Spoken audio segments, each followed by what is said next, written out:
इसलिए दादागिरी और गुंडागर्दी यहां चलती, आप पर दादागिरी और गुंडागर्दी करते हैं।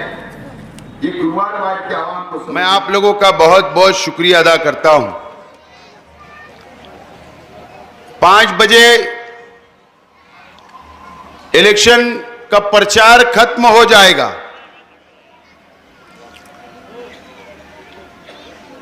और 20 तारीख को आप लोगों को वोट डालना है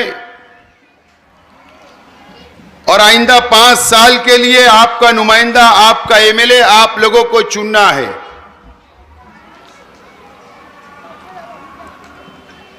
ये इलेक्शन असेंबली का इलेक्शन है, ये कोई कॉरपोरेटर का इलेक्शन नहीं है।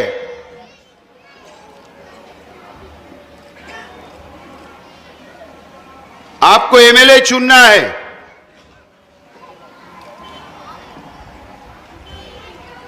और फैसला करना है कि आपका एमएलए कौन होगा।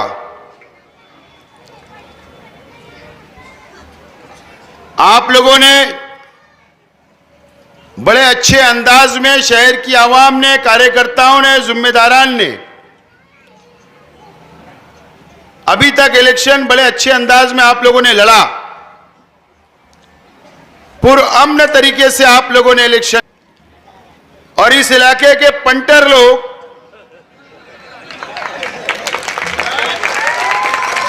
आप लोगों को उकसाने का काम करेंगे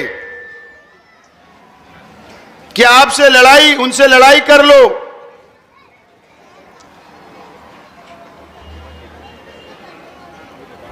और हमारा इलेक्शन खराब हो सकता।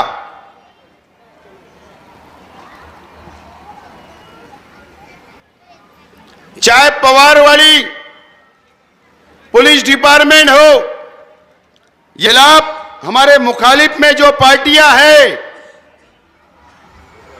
वो नांदेड़ी स्कूल,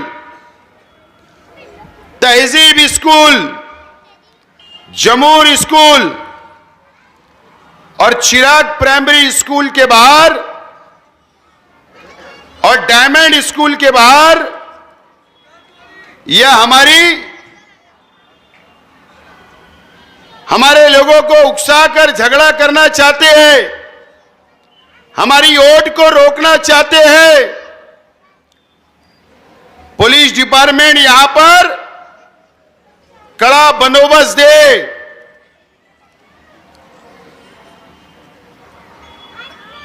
और वीडियो कैमरा ज्यादा से ज्यादा इंतजाम पुलिस डिपार्टमेंट करे।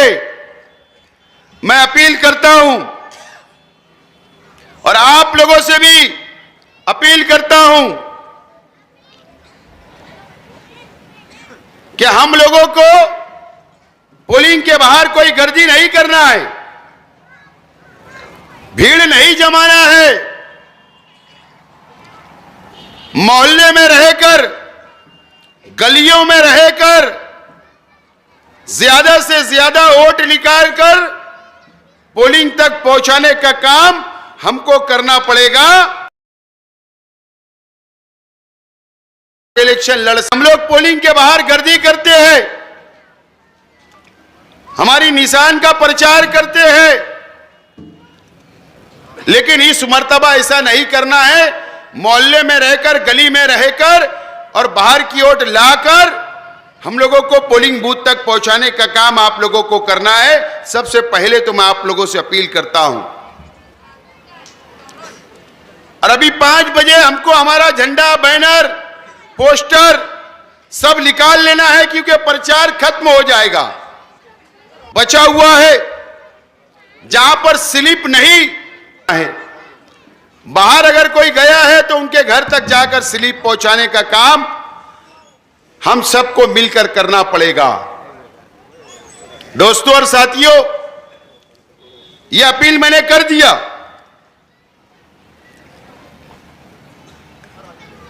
पूरा इलेक्शन का प्रचार आप लोगों ने देखा, शहर की आवाम ने देखा, पूरा इलेक्शन का प्रचार। कई लोग लाल पीले होकर तकरीरें कर रहे थे, कर रहे ना, और स्टेज पे घर भर की दावत।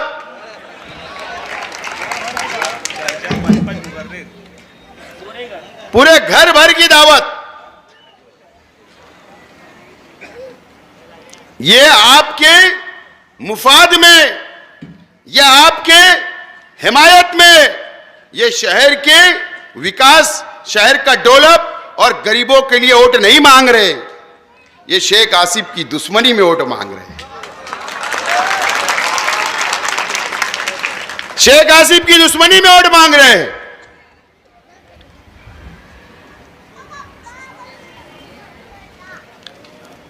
कुछ लोग बोले सूद समेत वापस करेंगे। मैं मुसलमान हूं, ना ब्याज देता हूं और ना ब्याज खाता हूं।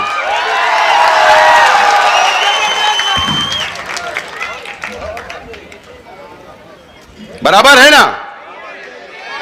वो जो चलता मेरे को नहीं चलता।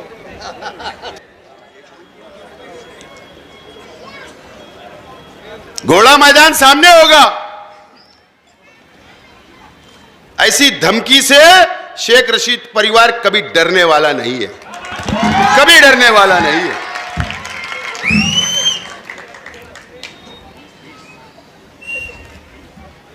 इलेक्शन असेंबली का है और जाति दुश्मनी निकाल रहे हो। मैं आज गुरुवार वार्ड की आवाम से अपील करता हूं कि आज उन चेहरों को आप देख लो जो कल जब उनका वक्त आएगा तो इसी तरीके से आपको करना पड़ेगा। पूरे इलेक्शन पीरियड में, पूरे प्रचार के अंदर मैं रास्ता नहीं भटका और मैं आज भी भटकना नहीं चाहता। आज भी मैं भटकना नहीं चाहता। ये इलेक्शन की अहमियत आप लोग समझे।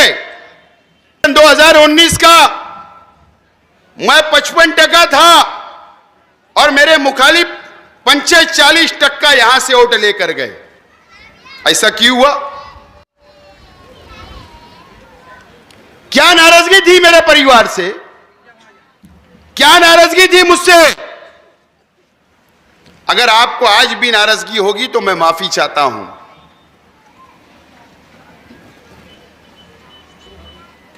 45% यहां से वोट चली गई। मैं इलेक्शन हार गया। मुझे बताइए आप लोग, या मेरी मां बहनें बताइए, या गुलशेर नगर डिपो की आवाम बताइए, या गुरुवार वार्ड की आवाम बताए, क्या आप जिस शख्स को वोट देते हो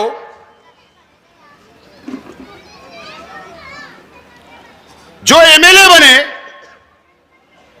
ना वो आपको जानते हैं, ना आपको वो पहचानते हैं, उसके बावजूद भी आप लोगों ने वोट दे दिया। मुझे बताइए, शेख रशीद साहब हयात थे तो शेख रशीद साहब हयात थे। अगर ये पूरी 15 गली के अंदर अगर किसी का खबर आ जाए कि यहां पर किसी का इंतकाल हुआ तो शेख रशीद साहब की रिक्शा आ जाती थी, रुक जाते। अगर किसी के घर में शादी है, खुशी है, तो शेख रशीद साहब आकर बैठ जाते थे। शेख रशीद साहब ने कभी यह नहीं देखा कि मेरे गुरुवार वार्ड के लोग गरीब है, मैं उनके वहां नहीं जाऊंगा।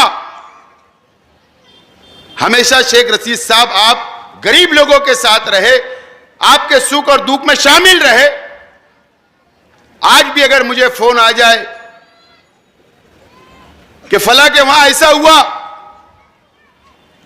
मैं आकर बैठ जाता, मैं आपके सुख और दुख में शामिल रहता। अगर आपके कोई मसाइल है, कोई तकलीफ है, तो आप जो भी हम लोग करते हैं, 45% वोट लेकर है। आपको आज रात, कल दिन और कल की रात आपको सोचना है उसकी वजह क्या है। क्यों ऐसा होता, क्या वजह है? पेटी बंद हो जाएगी, उसके बाद अफसोस करके कोई फायदा नहीं है। 20 तारीख के बाद अगला 5 साल तक इंतजार करना पड़ेगा, अगला 5 साल। कुछ लोग अब आ रहे, मैंने कहा ना कि सुपारी लिए, सुपारी, मैं झूठ नहीं बोलता। गुरुवार वार्ड के अंदर शेख आसिफ को नुकसान पहुंचाने के लिए कुछ लोगों ने 2 करोड़ रुपए की सुपारी उठाई है।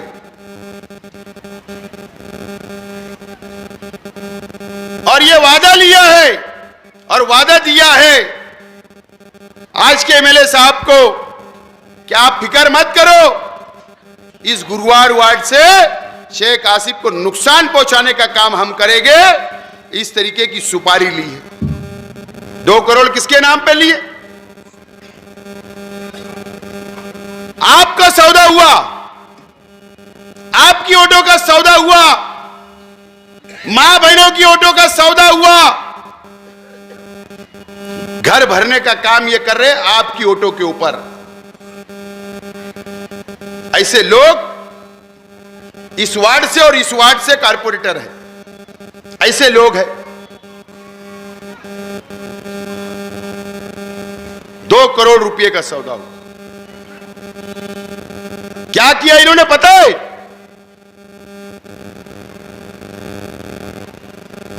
ये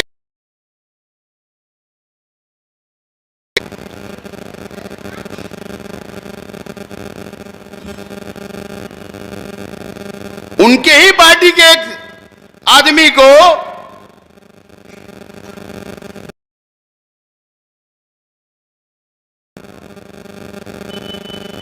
सरदार नगर की उनकी ऑफिस में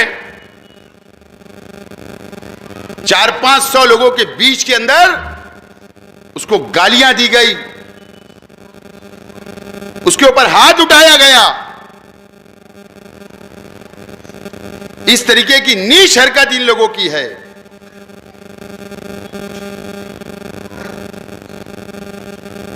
गुरुवार वार्ड की आवाम, ऐसे लोगों को तुम जानिए, तुम्हारे बच्चे के साथ भी करिए हो सकता।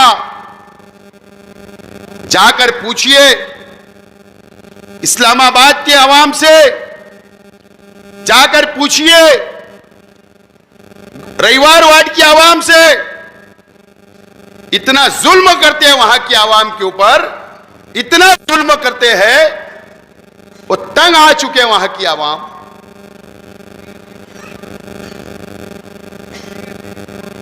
पूरी खानदान ने यहां कब्जा कर लिया, कारपोरेशन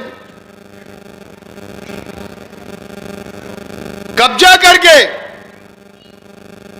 और यहां की आवाम को डराने का काम, यहां के नौजवानों को धमकी देने का काम,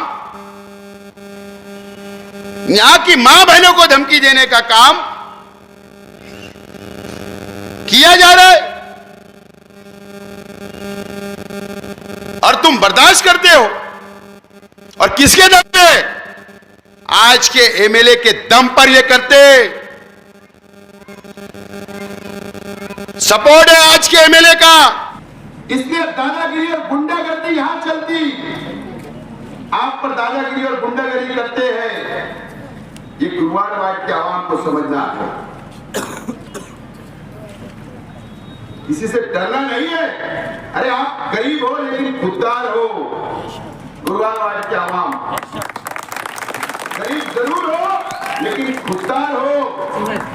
ना शेख आसिफ आपको खिलाता और ना कोई, आप अपना खाते कमाते, किसी से डरो मत अल्लाह के सिवा। और बता दो 20 तारीख को घरों से निकलो, मां बहने भी निकले, बुजुर्गों भी निकले, नौजवान भी निकले, और इनका जो जोम है ना, जो चर्बी चढ़े है ना, वो उतारने का काम 20 तारीख को आप लोग करो।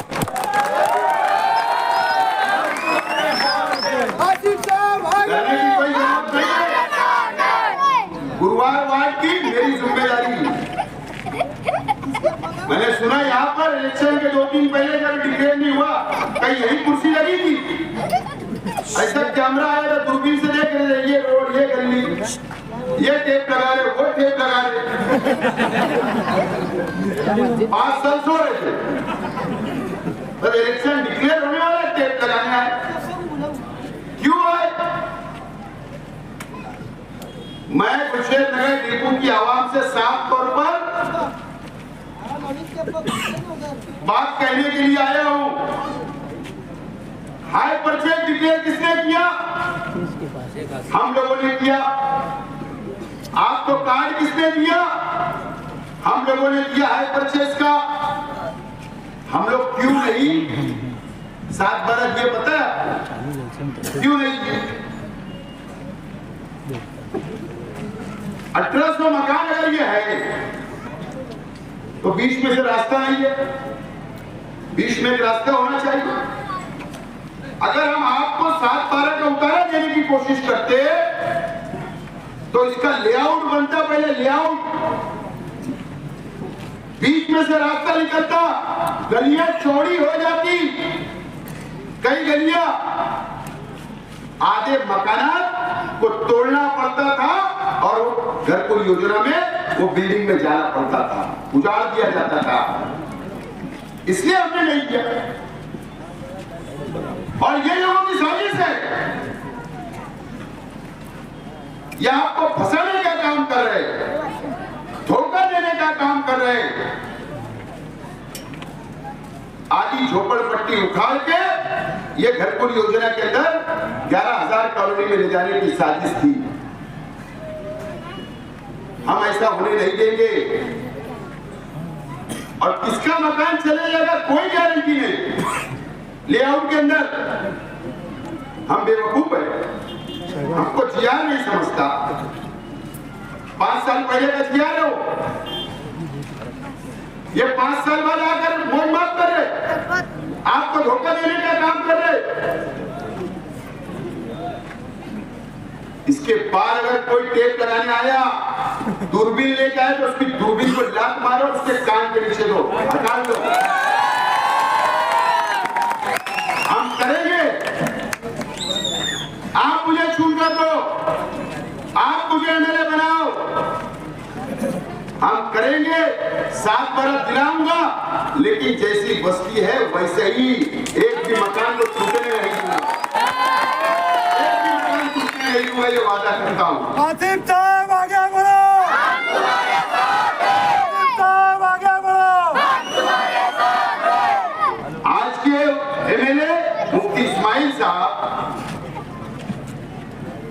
आप उनका पूरा प्रचार देखो, उनकी पूरी तकरीरें देखो। कभी हजार खोली वालों पर इल्जाम, कभी हुड़को कॉलोनी के वालों के ऊपर इल्जाम, कभी शहीद अब्दुल हमीद रोड के लोगों के ऊपर इल्जाम, कभी आयशा नगर वालों पर इल्जाम, कभी गुरुवार वालों पर इल्जाम। देखो बात समझिए, झोपड़पट्टी से इनको घीन आती है। आज के मेरे साथ एकदम साफ बोल रहा हूं, मेरी बात तो समझो और सोचो। नफरत करते आपसे, क्यों नफरत करते मैं बताऊं। शहीद अब्दुल हमीद रोड के अंदर गरीब लोग रहते, कुत्ता गोली, दंगा फसाद करने वाले, हमेशा फंसाने का काम, सब तुम्हारे बच्चे नालायक, सब नशा तुम्हारे बच्चे करते, सबसे गंदे झोपड़पट्टी के लोग, फसादी तुम्हारे लोग। हमेशा इन्होंने नफरत की नजर से झोपड़पट्टी की आवाम को देखा, गरीबों को देखा, बदनाम करते।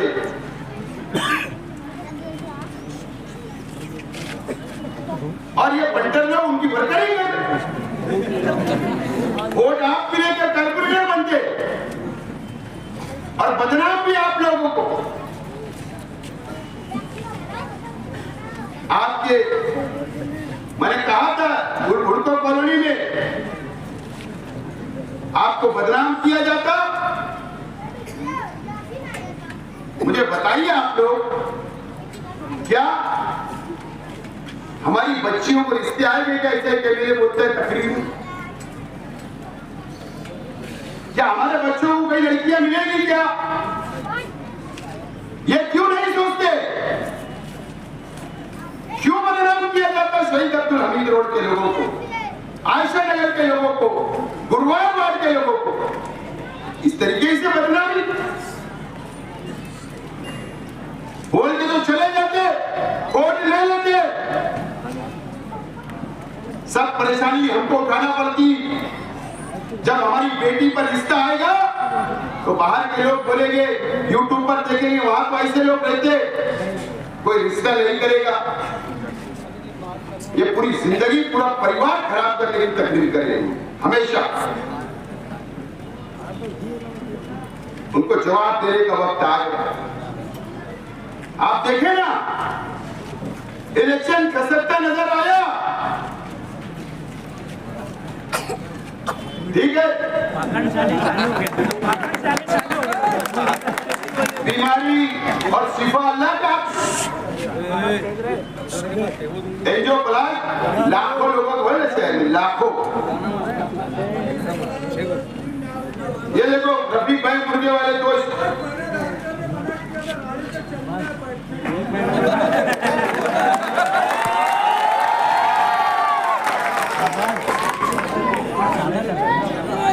क्यों ऐसा हुआ मालूम है तुम्हें? बंबई से ही अच्छी आए,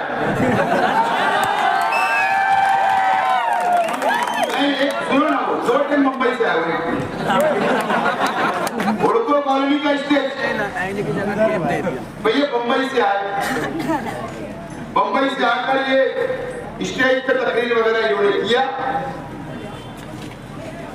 उसके 1 या 1.5 घंटे के बाद की बात हो सकती, उसमें कुछ इधर उधर होगा। रात 1 बजे मुझे मालूम हुआ कि वो गौरव ठाकरे वहां एडमिट। चलो भाई ठीक है, बीमारी है, अल्लाह शिफा दे, तंदुरुस्ती दे, ताकत दे, हमारी दुआ है। लेकिन एंजियोग्राफी हो गई, मुंबई चले गए, एंजियोप्लास्ट हो गया, आ गए, आधे रास्ते अच्छा है, होटल में बैठा के वीडियो बना लिए, होटल के बाहर खड़े रहे, खाना खाते फोटो आ रहे, वीडियो आ रही, मोबाइल पे बात करते आ रहे, अच्छी गाड़ी मिली हुई में। क्या हो गया कि बाद में बोले मालेगा मैं तो एम्बुलेंस में। सिर्फ झूठी हमदर्दी, एक्टिंग एक्टिंग। मैंने 1 महीना पहले कहा था कि ये रोएंगे, बोला था कि नहीं। अवैसी साहब आए, वहां पर भी रोए और कल भी रोए और भाई। मैं ये बताना चाह रहा हूं कि जब वो हुड़को कॉलोनी के स्टेज से उतरे तो इस्लामाबाद के लोगों ने उनसे रुपया पैसे की डिमांड तंग किया। और इन्होंने देखा कि ये बदतमीज लोग हैं, इससे अच्छा कि अपन एडमिट हो जाओ, ना बाहर रहेंगे ना माल देना पड़ेगा, ये एडमिट हो गए। मेरी मालूमात है कि 15 दिन पहले डॉक्टर ने बोला था कि एंजियोग्राफी कर लो, ये बोले इलेक्शन बात करेंगे, लेकिन इन्होंने देखा कि बहुत तंग कर रहे, ये 15 दिन क्यों, आज क्यों नहीं, ये लेट गए। ये बाद में मुझे सब मालूमात मिली और बहुत सारी बातें मेरे को मालूम है। आगरा रोड के कंपाउंड में से कौन सी गाड़ी में किसने उठा कर लेके गया, किसको घोड़ा लगा दिया, बंदूक लगा दी, गालियां दी, स्पीकर ऑन पर, सब मुझे मालूम है। लेकिन सब कुछ मुझे मालूम है। तो आज के एमएलए साहब अब आखिरी हरबा, मुझे तो शक है कि आज रात में किया है, यकीन जानो, यहाँ एडमिट हो जाएंगे और फिर हमदर्दी, फिर न्यूज चैनल वाले वहां, फिर फोटो, फिर नमाज पढ़ते हुए आईसीयू में फोटो, सब चालू करेंगे। सिर्फ किसके लिए हो रहा है? एक कुर्सी के लिए। एमएलए की कुर्सी मिल जाए, नशा हो गया, नशा कुर्सी का।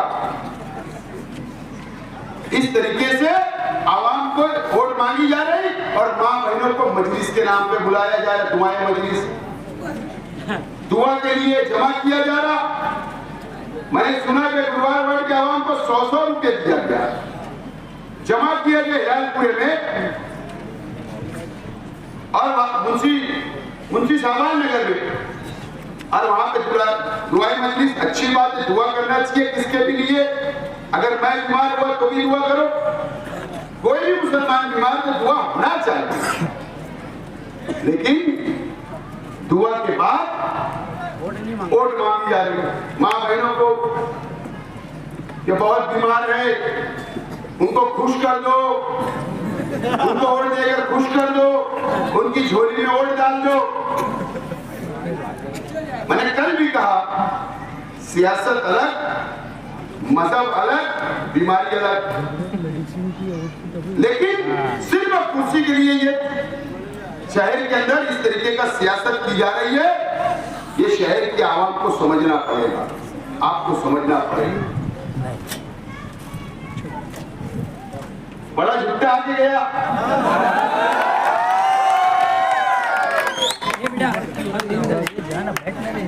10 मिनट मेरे खिलाफ तकलीफ की, मैंने जो कहा अल्लाह का शुक्र अदा कर, बड़ी बात है, बहुत बड़ी बात है। ये आप लोगों के लिए भी बड़ी बात है। आपकी ताकत के सामने आपके लीडर को, आपके नुमाइंदे के से डर के, आपके ताकत से डर के आज के अवैसी साहब ने आकर डर डर के क्या क्या नहीं बोल दिया, क्या नहीं बोला। यजीद बोला। अवैसी साहब, आप वक्फ बोर्ड की बात करते हो, मुसलमानों की प्रॉपर्टी, हमको भी समझता कानून, जो बीजेपी काला कानून ला रही है ना, हमको भी समझता।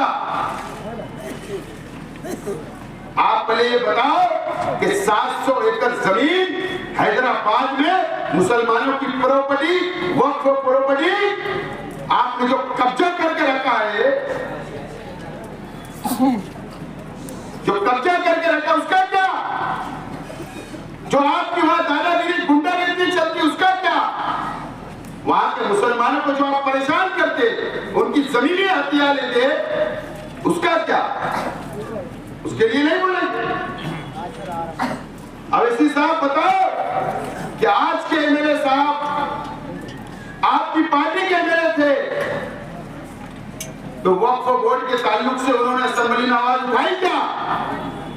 आप अंबानी की बात करते कि मुसलमानों की प्रॉपर्टी के ऊपर कब्जा किया, फिर आपके एमएलए क्या कर रहे थे वहां? क्यों खामोश थे? क्यों आवाज नहीं उठाई? उनकी क्लास लेना था, उनकी हाजिरी लेना था।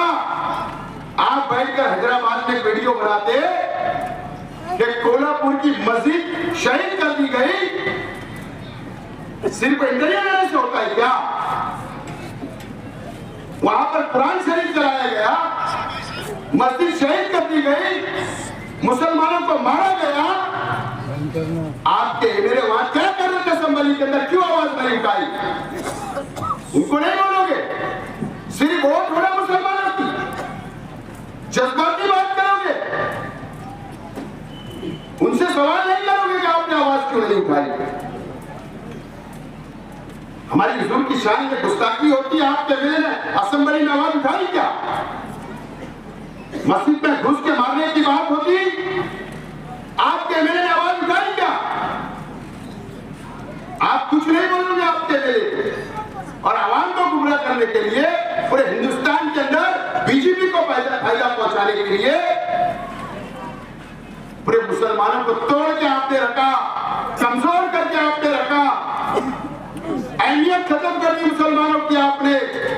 आप बीजेपी को फायदा पहुंचाते, क्या जरूरत थी महाराष्ट्र में 15-20 सीट लगाने की?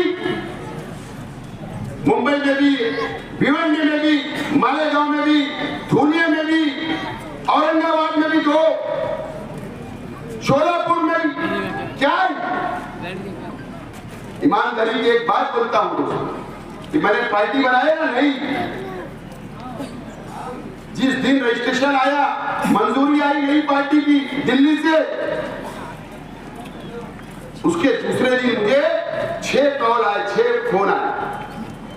क्या बोले कि आपने जो नई पार्टी बनाई, हमको टिकट चाहिए, आपकी पार्टी का असेंबली का इलेक्शन लड़ना चाहिए। जलगांव से, धुलिया से, भिवंडी से, खामगांव से, चिखली बुलढाना से, जालना से, हिंगोली से मुझको फोन आए कि आपकी टिकट चाहिए। मैंने साफ तौर पर इनकार कर दिया कि नहीं, मैं टिकट दे सकता हूं, उम्मीदवारी खड़ा हो गए तो मेरी पार्टी बढ़ेगी, मेरा वोट बैंक बढ़ेगा, लेकिन नहीं, मेरी वजह से बीजेपी की 6 सीट कामयाब हो जाएगी, ये मुझे बर्दाश्त नहीं है। मैं नहीं फायदा पहुंचाना चाहता बीजेपी को। मैं अकेला हूं, मैं लड़ूंगा, मेरे शहर की आवाम मुझे चुन कर देगी तो मैं असेंबली के अंदर बीजेपी से लड़ने का काम करूंगा। ये नहीं, इस सोच से हम आगे बढ़ रहे हैं। और ये महाराष्ट्र में आगे 15-20 लड़ा देना, वोट का डिवाइडेशन कर देना, वोट काट देना, बीजेपी को फायदा पहुंचा देना, करोड़ों की डील कर लेना, ये काम आपका है। मुसलमानों की अहमियत खत्म हो गई, हम कमजोर हो गए आपस में बंटने की वजह से। अवैसी साहब, आपकी ये दुकान अब चलने वाली नहीं है। ये पार्सल इंशाल्लाह 23 तारीख को महाराष्ट्र से वापस जाएगा। ये आपको भी एक पार्सल यहाँ का भी वहां पहुंचाना है। दोस्तों और साथियों, आज मैं आपसे वादा करने के लिए आया, वोट की अपील करने के लिए आया हूं मेरी मां बहनों से। मैंने कल भी कहा, आज भी बोल रहा हूं कि आज मेरे सरपरस्ती करने के लिए शेख रशीद साहब नहीं है। सरपरस्ती करने के लिए शेख रशीद साहब नहीं है, खलील दादा नहीं है। मैं अकेला हूं और मैं इलेक्शन लड़ रहा हूं।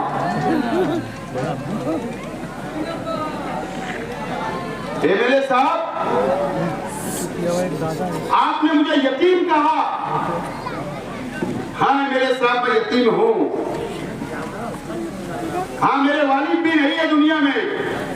हाँ, मेरी वालदा भी नहीं है दुनिया में। हाँ, मैं यतीम हूं।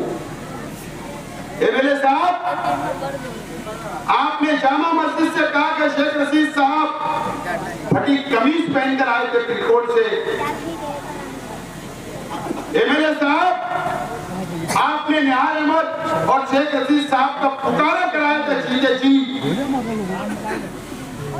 आपने शेख रशीद साहब की बेइज्जती की मरने के बाद, और आज भी आप मुझे यतीम बोलकर आज भी आप मेरी बेइज्जती कर रहे हो। हाँ, मैं यतीम हूं और इसीलिए मैं आज आप लोगों से अपील करने के लिए आया हूं कि मैं अकेला हूं। मैं आपके भरोसे इलेक्शन में खड़ा हुआ हूं, आपके भरोसे। मैं गुरुवारवाद की आवाम से, मेरी मां बहनों से मैं अपील करना चाहता हूं कि आप मुझको कामयाब करें। मैं आपके बच्चों का मुस्तकबिल बनाने का वादा करता हूं। आपके बच्चों का मुस्तकबिल बनाने का वादा करता हूं। आपके बच्चों की तालीम के लिए मैं काम करना चाहता हूं। हमारे शहर की झोपड़पट्टियों के लिए काम करना चाहता हूँ, हमारे गरीब भाइयों के लिए काम करना चाहता हूँ, ये शहर का डेवलप करने के लिए काम करना चाहता हूँ। मैं आपसे अपील करता हूँ कि आप मुझको वोट देकर कामयाब करें। आसिफ साहब आगे बढ़ो। 20 तारीख को इलेक्शन है और आपको एमएलए चुनना है और मेरी मदद करना है। आप लोगों ने बहुत अच्छा इलेक्शन लड़ा, बहुत अच्छी मेहनत की, लेकिन 20 तारीख तक आपको बिल्कुल बैठना नहीं है, थकना नहीं है। मां बहनों को मैं एक अपील और करना चाहता हूं कि कई लोग आएंगे, आपको 100 रुपया 200 रुपया देंगे, बोलेंगे इनको वोट दे दो, उनको वोट दे दो, उनको वोट दे दो। अगर मुफ्ती साहब को नहीं दे सकते तो बेग साहब को दे दो, बेग साहब को नहीं दे सकते तो शान को दे दो। इस तरीके से आपको बोला जाएगा, आपको खरीदा जाएगा। मेरी मां बहनों से मेरी अपील है, इस मर्तबा आपको किसी के बहकावे में नहीं आना है। आपको सिर्फ और सिर्फ रिक्शा निशान पर वोट देकर मुझे कामयाब करना है। मेरी मां बहनों, इस बुधवार वार्ड के आवाम से भी मैं अपील करता हूँ कि आप तमाम भी लोग काम धंधा बाजू में करते हुए, इधर उधर करते हुए, अपना वक्त निकालकर, अपने घरों से निकलकर, घर वालों को साथ ले जाकर, रिश्तेदारों को, सबको ले जाकर एक एक वोट आपको मुझको देना है और मुझे कामयाब करना है। और मैं पहले भी कहा कि लड़ाई झगड़ा नहीं, कुछ लोग धमकी देते, धमकी दे रहे, हम ऐसा करेंगे, हम वैसा करेंगे। इलेक्शन के बाद सच्चाई बोलूं, इलेक्शन के बाद ये कुछ नहीं करेंगे। 20 तारीख के बाद तो ये और कुछ नहीं करेंगे, यकीन जानो कुछ नहीं करेंगे, यकीन जानो। मैं आज आपको बताता हूं, मुझको सब मालूम है, इनके अंदर कोई हिम्मत नहीं है, कोई हिम्मत नहीं है। फार्म हाउस के ऊपर कहां के लोग आते, इस्लामाबाद में कौन से घर के अंदर कौन सोता, वेपन कहां से खरीदी जा रही, बाहर के भाड़े के टट्टू लोग को कैसे बुलाया जा रहा, सब मुझे पता है। डिपार्टमेंट को भी पता होगा, मुझे नहीं पता, डिपार्टमेंट को भी पता होगा। और मैं ये तो बोलता हूं कि जब मैंने अल्लामा इकबाल पुल के ऊपर अभी जो मीटिंग हुई ना, मेरे जलसा 3 दिन पहले,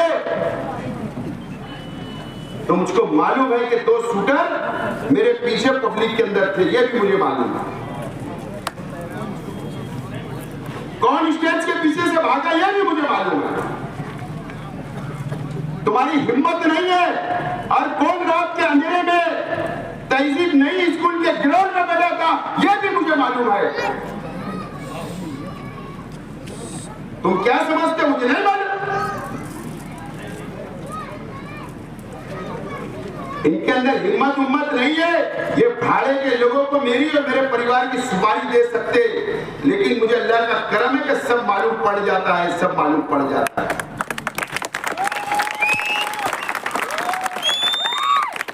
तो 20 तारीख के बाद खुद ही दादागिरी नहीं करेंगे, कब साफ बोल रहा हूं, सच्चाई है।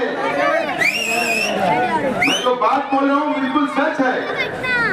और जब मैं यहाँ तकरीर कर रहा हूँ तो ये सोचेंगे कि मुझको कैसे मालूम हो। सबके फोटो मेरे मोबाइल में है, श्री रामपुर का कौन, उसके चेहरे पे दाढ़ी है या नहीं, तो कितना उसका कद है, कलर कौन सा, काला है या गोरा, सब मुझे मालूम है। मनमाड में कितने केस है, श्री रामपुर में कितने केस है, नासिक में कितने केस है, उन लोगों के ऊपर सब मुझे मालूम है। लेकिन सिर्फ 20 तारीख तक मैं कोई दूसरे तनाज़े में नहीं जाना चाहता, मैं सीधा सीधा इलेक्शन लड़ना चाहता, मैं पूरा अमन तरीके से इलेक्शन लड़ना चाहता। इनकी साजिश है कि तुम्हारा इलेक्शन खराब करे, साजिश है। और यहाँ की पोलिंग रोकने की साजिश, यहाँ पर बाहर लड़ाई करेंगे, जबरदस्ती तुमको मार देंगे, तुम जज्बात में आओगे।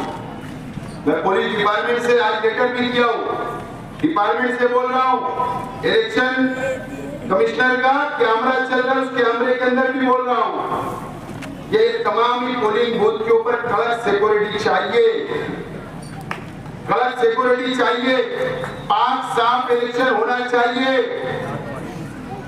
मैं एकदम साफ तौर पर बोल रहा हूँ डिपार्टमेंट से। और सिद्धार्थ तिवारी की पोलिंग पर दोस्तों 5 साल पछताना नहीं पड़े, ये बात याद रखना 30 तारीख, क्योंकि 19 के अंदर जोड़ गई 5 साल आज के मेरे कभी आप लोगों के बीच में नहीं आए, कभी नहीं आए, कभी नहीं आए ना। अवैसी साहब आए 5 साल। मैं आज बहुत संभल के बोल रहा हूँ, अब मैं भी इंसान हूँ, मेरे भी बर्दाश्त खत्म हो जाएगा नहीं तो। मेरी भी एक कैपेसिटी है, उस हिसाब से मैं आगे बढ़ रहा हूँ। बहरहाल कल हमारा आखिरी जलसा हो गया था, आज मुझे सिर्फ गुरुवार वार्ड के अंदर जलसा नहीं हुआ था, मुझे लगा कि यहाँ पर जलसा होना चाहिए, इसके लिए आया। 3 नंबर बटन, रिक्शा निशान, 20 तारीख को वोट देकर हर एक जरिए से कामयाब करें और दुआएं करिए। बहुत बहुत शुक्रिया।